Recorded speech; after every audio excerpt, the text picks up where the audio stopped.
Hello guys, and welcome back to another tutorial. Today, I'll show you how to change your bkash number.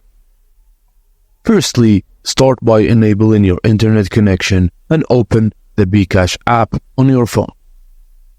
Tap on Login or Register, then select bkash number change.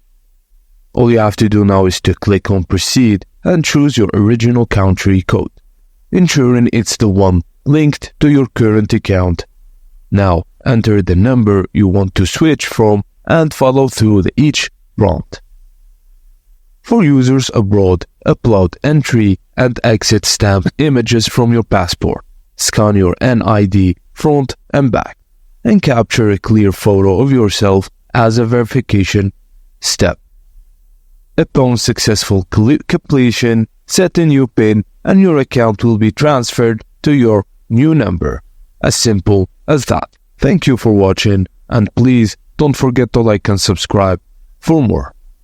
This method allows you to seamlessly transfer between